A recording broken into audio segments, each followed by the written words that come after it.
The trial is over. The verdict is in. But for Sean Combs, the story of his future is just getting started. He beat the most serious charges, but he was still found guilty. So, what does that actually mean for him? We're cutting through all the noise to give you the real story, from his felony conviction and his upcoming October 3rd sentencing, to the total collapse of his business empire. This is what's next for Diddy.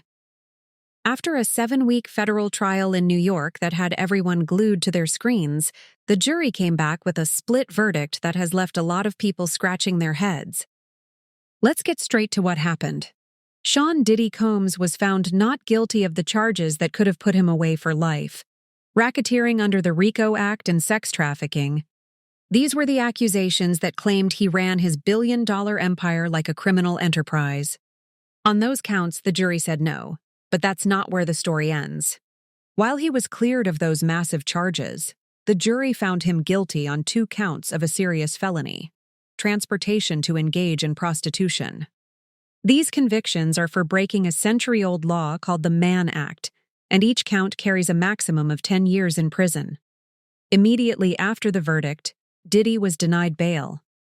The judge cited concerns that he was a flight risk and a potential threat to the community, which means he will stay in federal custody while he waits to find out his fate.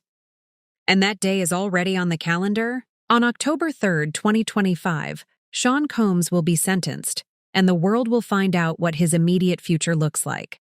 So what we're left with is a really complicated outcome: an acquittal that saved him from dying in prison, but a conviction that still makes him a felon and could send him away for years.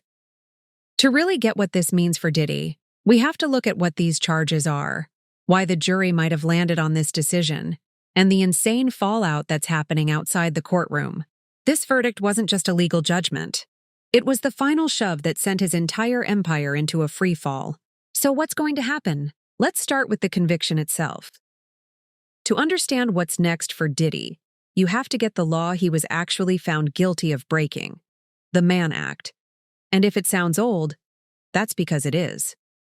It was originally called the White Slave Traffic Act of 1910 and was created during a moral panic about women being forced into prostitution.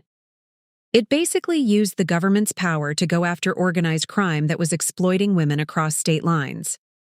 Over the years, the law's vague wording was used for all sorts of things, including going after people for consensual relationships that were considered immoral at the time. But the law was updated in 1986, making it much more specific. This is the version that was used against Sean Combs. So, what did the prosecutors have to prove to get this conviction? They didn't need to prove force or coercion. That's the key difference from sex trafficking. They just had to prove 2 things beyond a reasonable doubt. First, that Combs knowingly paid to transport someone across state lines. And second, that he did it with the intent for that person to engage in prostitution. The prosecution laid out evidence claiming Combs used his staff and his money to fly people, including girlfriends and sex workers, around the country for what they called drug-fueled parties. They argued these were orchestrated events involving paid sexual acts. The jury saw evidence like text messages and travel records and decided it was enough to prove that on at least 2 occasions, Diddy did exactly that. It's really important to separate this from the sex trafficking charges he was acquitted of. The Mann Act conviction doesn't mean the jury found he forced anyone. It means they were convinced he arranged travel for paid sexual encounters. While he avoided a life sentence, this is no slap on the wrist. Being a convicted felon under the Mann Act means he faces up to 10 years for each count, for a potential total of 20 years in prison. The final decision is now in the judge's hands. Coming on October 3rd. Probably the biggest shock for people watching this trial was the acquittal on the 2 heaviest charges: sex trafficking and racketeering, aka RICO. These were the charges that tried to paint Diddy not just as a criminal, but as the head of a criminal organization. So why did the jury say not guilty? It really all comes down to how incredibly hard these charges are to prove. Let's start with RICO. Think of it as the law used to take down mob bosses. To get a RICO conviction, prosecutors can't just prove a person committed some crimes. They have to prove the person was running an enterprise. In this case, Bad Boy Entertainment, through a pattern of racketeering activity. They needed to convince the jury that Diddy's businesses were basically a front for crimes like kidnapping, bribery, and sex trafficking, and that these weren't just isolated events, but part of a coordinated criminal operation. The prosecution argued Diddy used his employees to hurt women and then cover it up. But Diddy's lawyers fired back, saying the prosecutors were badly exaggerating. They painted his life as one of consensual parties, drug use and cheating that sometimes led to violence, but not a structured criminal enterprise. It seems the jury saw evidence of horrible individual acts, but weren't convinced that Bad Boy itself was a mob-style organization. The acquittal on the sex trafficking charges is similar. The key legal difference between sex trafficking and what he was convicted of is the element of force, fraud, or coercion. Prosecutors had to prove Diddy compelled women to engage in sex acts, while witnesses like his ex-girlfriend Cassie gave terrifying testimony about abuse and control. The defense's job was to create doubt. They likely argued that since the women stayed in relationships with him or took part in the lifestyle, they weren't being held against their will in the specific way the law requires. While many would say that ignores the complexities of abuse, legally, it might have been enough to create reasonable doubt. The jury could have believed the women were victims of awful domestic violence, like what was shown in that hotel surveillance video, without believing the prosecution met the high bar for sex trafficking. So they drew a line. They saw proof of paid sex across state lines, the Mann Act, but weren't convinced of a criminal enterprise, RICO, or forced commercial sex trafficking. This split verdict is a huge win for Diddy's legal team. It took a life sentence off the table. But as we're about to see, the court of public opinion and the business world delivered a much harsher judgment. Before we get into the complete implosion of the Diddy empire, I want to know what you think. The jury handed down this super complicated verdict. Does the fact that he was acquitted of the biggest charges change how you see this? Let me know your thoughts down in the comments. While the legal verdict was mixed, the verdict in the business world has been swift and merciless. The name Diddy, once a synonym for hustle and success, is now totally toxic. The empire Sean Combs spent 30 years building has been systematically torn down, not just by the trial, but by all the allegations leading up to it. The conviction was just the final nail in the coffin. Let's start with his media company, Revolt TV. Launched in 2013, Revolt was supposed to be the new MTV for the hip-hop generation.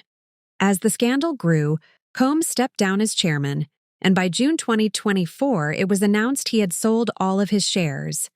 The company he founded has completely cut ties with him, with the new employee-led ownership saying the mission is bigger than any individual. The message couldn't be clearer. Revolt is erasing its founder to survive.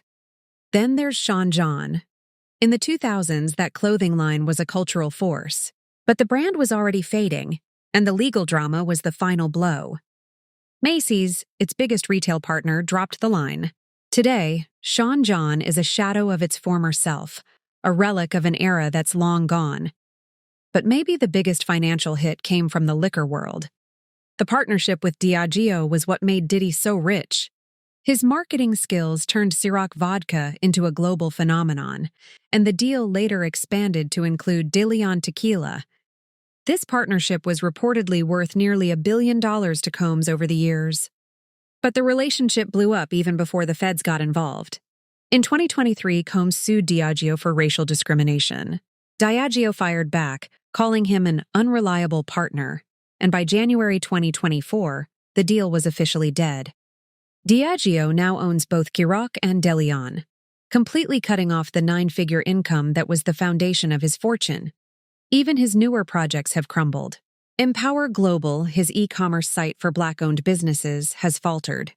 As the controversy grew, many brands reportedly pulled out, not just because of his reputation, but because the platform itself wasn't delivering. The fallout is everywhere. A Hulu reality series was canceled. His name is radioactive, and no network wants to be associated with him. This collapse is reflected in his bank account. Around 2019, His fortune was estimated at $740 million, with some even saying $1 billion. Now, in 2025, estimates put his net worth closer to $400 million. That's a massive drop. This reflects not just the loss of deals like Diageo, but also the tens of millions he spent on legal fees and settlements. On top of that, prosecutors have suggested they might try to seize assets they claim were used in his crimes, which could drain his wealth even more.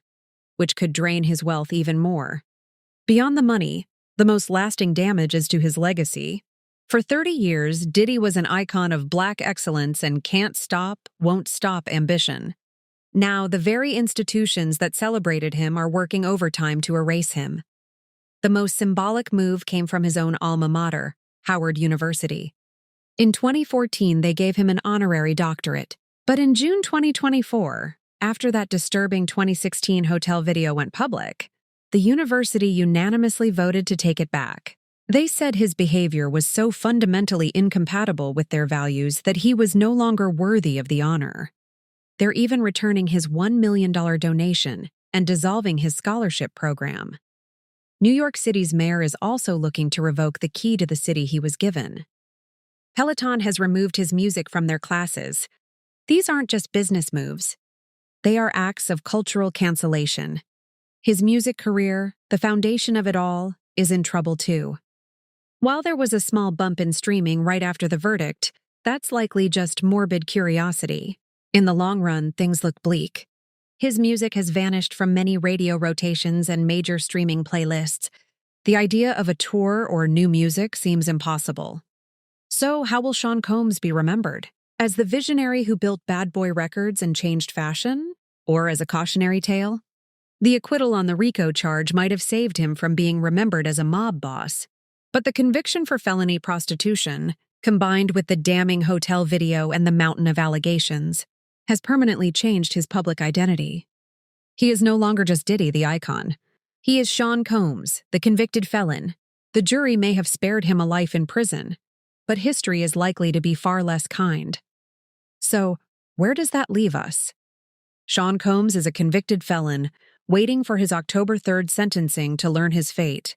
His business empire is in ruins, sold off, or toxic, and his legacy as a cultural hero has been shattered, with the same institutions that built him up now tearing him down.